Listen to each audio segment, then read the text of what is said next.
सर्वप्रथम मैं आप सभी लोगों का धनतेरस का और दिवाली की शुभकामना देता हूँ। आज आज एम्स बठिंडा ने एक बहुत ही बड़ी उपलब्धि बना ली है। हम सभी ने मिलजुल कर अपनी जो नवजात शिशु की सेवाएं थी उसका विस्तार कर लिया है। हमारे पास अभी तक 9 ही शिशुओं को रखने के लिए वार्मर या बेड थे, और वो जिस तरह से यहाँ पर डिलीवरी बढ़ गई थी वो हमें कम पड़ रहा था। तो बहुत थोड़े समय में हमने उसे बढ़ाकर 20 कर लिया, और अब हमारे पास 20 नवजात शिशुओं को रखने की बेड हो गए हैं। और उसमें से कुछ बेड में हम लोग जो बाहर से हमारे नवजात आते हैं, बहुत बीमार आते हैं, उसे भी रख लेंगे। और एक हमने नई उसमें एक चीज की है कि हम अपनी भाषा में बोलते हैं मदर निकू, जिसमें माँ को भी हम रखते हैं। तो उसमें से हम लोग लगभग 6 बेड पर माँ के साथ बच्चे को रखेंगे, क्योंकि नई कंसेप्ट आ गई है जीरो सेपरेशन की, कि डिलीवरी हो जाने के बाद छोटे बच्चों को उनके माँ के साथ ही रखिए। तो जीरो सेपरेशन के बारे में डब्ल्यूएचओ की गाइडलाइन आई है, भारत सरकार की गाइडलाइन आई है। तो हम उसकी व्यवस्था कर रहे हैं कि अब हम कम से कम 6 बिस्तरों में माँ और बच्चे को साथ रखेंगे, जिससे कि बच्चे की देखभाल तो होगी ही, माँ की भी देखभाल होगी। तो ये हमें करने में सबसे पहला जो योगदान है, हमारी ops and gynaec head of department हमारी लज्जा गोयल मैडम बैठी हुई हैं, उन्होंने प्रपोज किया। क्योंकि हमारे एम्स भटिंडा में जितनी भी डिलीवरी होती है वो सारे कॉम्प्लिकेटेड आते हैं। कई बार तो ऐसा होता है कि वो माँ के ट्विंस हैं, ट्रिपलेट्स हैं, कॉम्प्लिकेटेड प्रेगनेंसी है।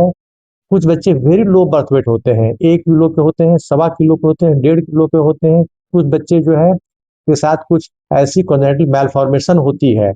तो इतनी मेहनत करने के बाद हमारे पास केवल 9 ही न्यू बॉर्न के लिए सुविधा थी।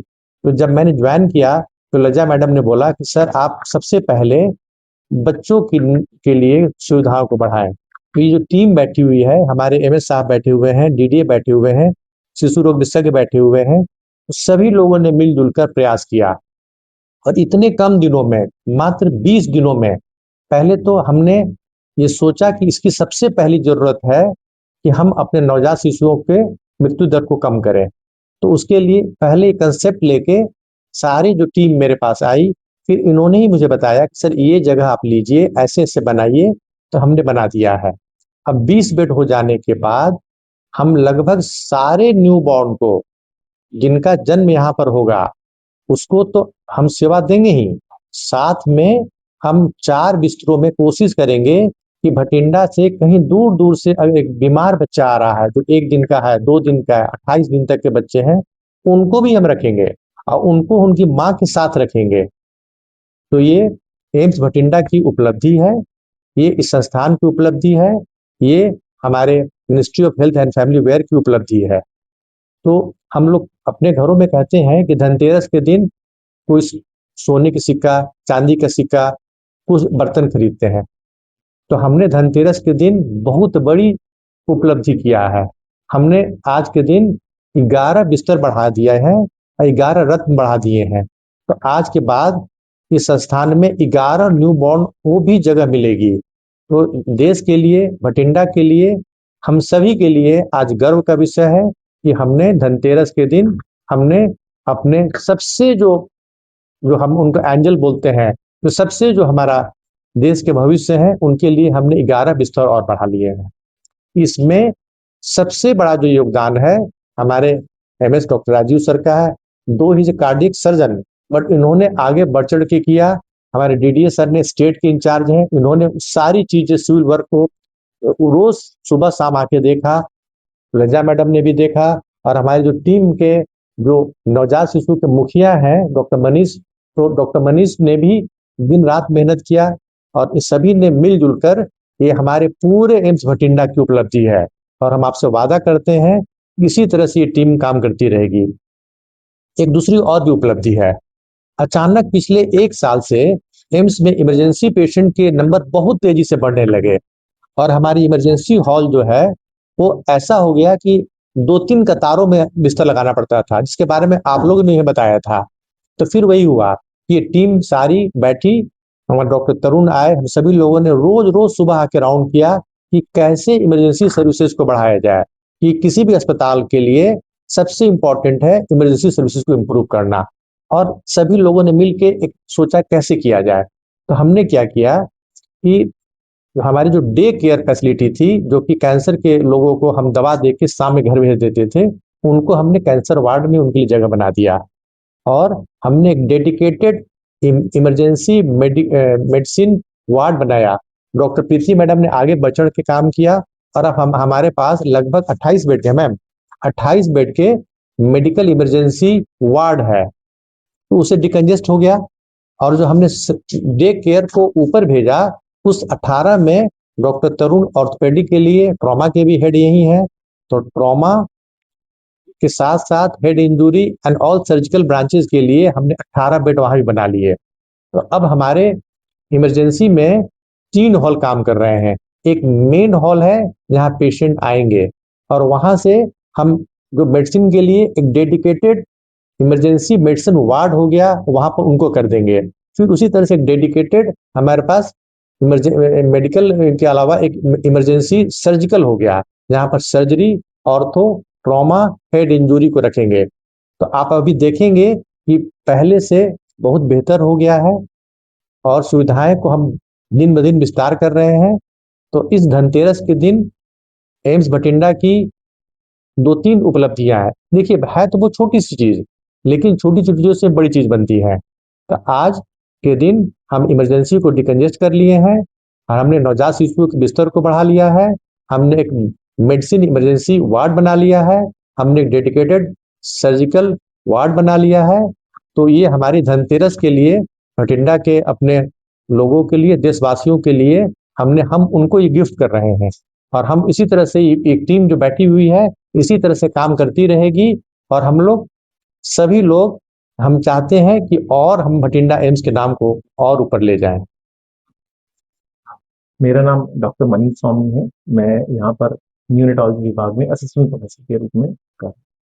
देखिए, अभी हमारे पास ऑलरेडी 9 बेड का एक एनआईसीयू था, जो कि हमारे पास जो मदर्स आते हैं, जो बेबी डिलीवर होने वाले होते हैं, जो बेबी डिलीवर होते हैं, वो बच्चे किसी अस्पताल में, सरकारी में, किसी भी अस्पताल में डिलीवर होते हैं, फिर हमारे पास रेफर किए जाते हैं। या फिर मदर को पता होता है कि उनका प्री मेच्योर डिलीवरी होने वाला है, समय से पहले डिलीवरी होने वाला है, तो वो मदर यहाँ पर रेफर होती है आसपास के एरिया से, पंजाब से, हरियाणा से और राजस्थान से भी, जो एडजॉइनिंग एरियाज हैं, मालवा रीजन है, यहाँ से हमारे पास रेफर होते हैं।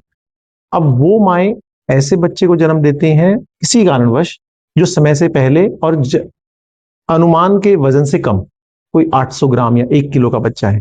अब ऐसे बच्चों को जन्म के तुरंत बाद आईसीयू की जरूरत होती है। अभी हम परेशानी फेस कर रहे थे कि सिर्फ हमारे पास 9 बेड का आईसीयू था, जो कि आसपास के सब बच्चों को या सब रीजन को कैटर नहीं कर पा रहा था।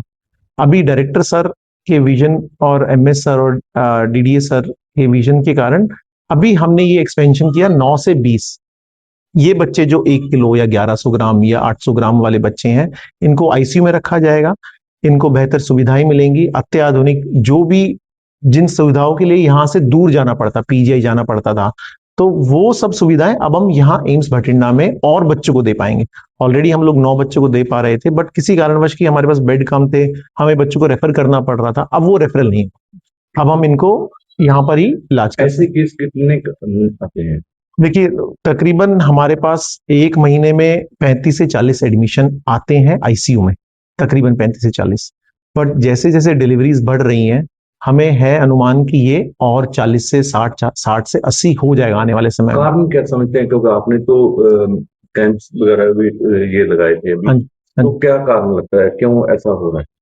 जो बहुत सारे कारण है जिस कारण माँ बच्चे को समय से पहले जन्म देती है। इन्फेक्शन है, माँ को बीपी बढ़ गया है, या मदर को शुगर का प्रॉब्लम है, या कोई और बीमारी है जिस कारण से मदर को पहले पेन स्टार्ट हो गया, या फिर कुछ कंजेनिटल एनॉमलीज हैं, उन कारणवश से बच्चा समय से पहले पैदा होता है। बट बच्चा जो 2.5 किलो का पैदा होना था, वो 1 किलो या फिर 800 ग्राम 900 ग्राम का पैदा होता है, तो फिर डेफिनेटली उसको केयर। ज्यादा केस कहाँ से आते हैं, कौन से एरिया से ज्यादा आते हैं? ज्यादा अभी हम पंजाब से ही भटिंडा और जो एडजॉइनिंग डिस्ट्रिक्ट्स हैं वहां से ही अभी ज्यादा केस आते हैं। कुछ कुछ केसेस तकरीबन 10% आउटसाइड पंजाब भी आते हैं, जो सिरसा हमारा है, हनुमानगढ़, इन राजस्थान और जो एडजॉइनिंग हरियाणा है वहां से भी आते हैं, but most of the case are from Punjab only. Doctor साहब की नाम है? ਮੇਰਾ ਨਾਮ ਡਾਕਟਰ ਰਮਨਦੀਪ ਕੌਰ ਹੈ। ਮੈਂ ਇੱਥੇ ਨਿਊਰੋਟੋਲੋਜੀ ਵਿਭਾਗ ਦੇ ਵਿੱਚ ਐਸ ਅਸਿਸਟੈਂਟ ਪ੍ਰੋਫੈਸਰ ਕੰਮ ਕਰ ਰਹੀ ਹਾਂ। ਸਾਡੇ ਇੱਥੇ ਹੁਣ ਅੱਜ ਤੋਂ 9 ਬੈੱਡ ਦੇ NICU ਦੀ ਐਕਸਪੈਂਸ਼ਨ ਕਰਕੇ ਬੈੱਡ ਦੀ ਮਾਤਰਾ ਵਧਾ ਕੇ ਹੁਣ ਅਸੀਂ 20 ਬੈੱਡ ਕਰ ਦਿੱਤੀ ਹੈ, ਜਿਹਦੇ ਵਿੱਚੋਂ 4 ਬੈੱਡ MNICU ਹੈ, ਮਦਰ ਨਿਓਨੇਟਲ ICU ਕੇਅਰ। ਸੋ ਇਹਦੇ ਵਿੱਚ ਕੀ ਹੋਏਗਾ ਕਿ ਜਿਹੜੇ ਬੱਚੇ ICU ਦੇ ਲਈ ਕਾਬਿਲ ਹਨ, ਉਹਨਾਂ ਦਾ ਵਜ਼ਨ ਘੱਟ ਹੈ ਕਿ ਉਹਨਾਂ ਨੂੰ ਵਾਰਡ ਦੇ ਵਿੱਚ ਜਾਂ ਘਰ ਨਹੀਂ ਭੇਜ ਸਕਦੇ, ਪਰ ICU 'ਚ ਰੱਖਣਾ ਹੈ, ਬਟ ਉਹਨਾਂ ਦੀਆਂ ਮਾਵਾਂ ਸਟੇਬਲ ਹਨ ਤੇ ਉਹਨਾਂ ਦੀ ਦੇਖਭਾਲ ਦੇ ਵਿੱਚ ਉਹਨਾਂ ਦੇ ਹੈਲਪ ਕਰ ਸਕਦੀਆਂ ਨੇ, ਤਾਂ ਉਹਨਾਂ ਨੂੰ ਇੱਥੇ ਨਾਲ ਰੱਖਿਆ ਜਾਏਗਾ। ਇਹਦਾ ਫਾਇਦਾ ਇਹ ਹੋਏਗਾ ਕਿ ਜਦੋਂ ਇਹਨਾਂ ਦੀ ਛੁੱਟੀ ਹੋਏਗੀ, ਘਰ ਜਾਂਦੇ ਆ, ਤਾਂ ਮਦਰ ਕੌਨਫੀਡੈਂਟ ਹੁੰਦੀ ਹੈ ਸੰਭਾਲ 'ਚ। ਉਹਨੂੰ 24 ਘੰਟੇ ਬੱਚੇ ਨਾਲ ਰਹਿਣ ਦਾ ਪਹਿਲਾਂ ਹੀ ਐਕਸਪੀਰੀਅੰਸ ਹੈ, ਇੱਥੇ ਹਸਪਤਾਲ 'ਚ ਹੀ ਮਿਲ ਚੁੱਕਿਆ ਹੈ, ਤਾਂ ਉਹ ਘਰ ਸੰਭਾਲ ਵਧੀਆ ਕਰ ਪਾਉਂਦੀਆਂ ਨੇ। ਤੇ ਘਰ ਜਦੋਂ ਜਾਂਦੇ ਆ ਉਸ ਤੋਂ ਬਾਅਦ ਵੀ ਬੱਚੇ ਦਾ ਭਾਰ ਵਧੀਆ ਵੱਧਦਾ ਰਹਿੰਦਾ ਹੈ, ਫੀਡਿੰਗ ਰੇਟਸ ਵਧੀਆ ਹੁੰਦਾ। ਜਿਹੜਾ ਆਪਾਂ ਕਹਿੰਦੇ ਆ ਕਿ ਛੋਟੇ ਬੱਚੇ ਉਹ ਉੱਪਰਲੀ ਫੀਡ ਨਹੀਂ ਪਹੁੰਚਾਉਂਦੇ ਹੈਗੇ, ਤੇ ਆਪਣੀ ਕੋਸ਼ਿਸ਼ ਰਹਿੰਦੀ ਹੈ ਉਹਨਾਂ ਨੂੰ mother feed, exclusive breast feeding, ਜਿਵੇਂ ਕਿ WHO ਵੱਲੋਂ ਇੰਸਟਰਕਸ਼ਨਸ ਦਿੱਤੀਆਂ ਜਾਂਦੀਆਂ ਕਿ ਇਹਨਾਂ ਨੂੰ ਬ੍ਰੈਸਟ ਫੀਡਿੰਗ ਤੇ ਹੀ ਰੱਖਿਆ ਜਾਵੇ, ਤਾਂ ਉਹ ਐਕਸਪ੍ਰੈਸ ਬ੍ਰੈਸਟ ਮਿਲਕ ਕਟੋਰੀ ਚਮਚ ਨਾਲ ਦੇਣ ਦੀ ਜੋ ਪ੍ਰੈਕਟਿਸ ਹੈਗੀ ਤੇ ਉਹ ਵਧੀਆ ਸਿੱਖ ਲੈਂਦੇ ਹਨ। ਆਪਣੇ ਦੇਸ਼ ਲਈ ਇਹ ਬਹੁਤ ਹੀ ਜ਼ਰੂਰੀ ਹੈ, ਕਿਉਂਕਿ ਆਪਣਾ ਦੇਸ਼ ਇੰਡੀਆ ਦੇ ਵਿੱਚ ਆਪਾਂ ਪ੍ਰੀ ਮੈਚੁਰਿਟੀ ਦੀ ਹੱਬ ਹੈਗੇ ਆ। ਦੁਨੀਆ ਦਾ ਹਰ 5ਵਾਂ ਪ੍ਰੀਟਮ ਬੱਚਾ ਜਿਹੜਾ ਦੁਨੀਆ 'ਚ ਪੈਦਾ ਹੁੰਦਾ ਹੈ, ਉਹ 5ਵਾਂ ਬੱਚਾ ਇੰਡੀਆ 'ਚ ਪੈਦਾ ਹੋ ਰਿਹਾ ਹੈਗਾ। ਆਪਣੇ ਇੱਥੇ 20% ਬੱਚੇ ਪ੍ਰੀਟਮ ਪੈਦਾ ਹੋ ਰਹੇ ਆ, 100 ਚੋਂ 20 ਕੇਸ ਪ੍ਰੀਟਮ ਪੈਦਾ ਹੋ ਰਹੇ ਹੈਗੇ ਆ।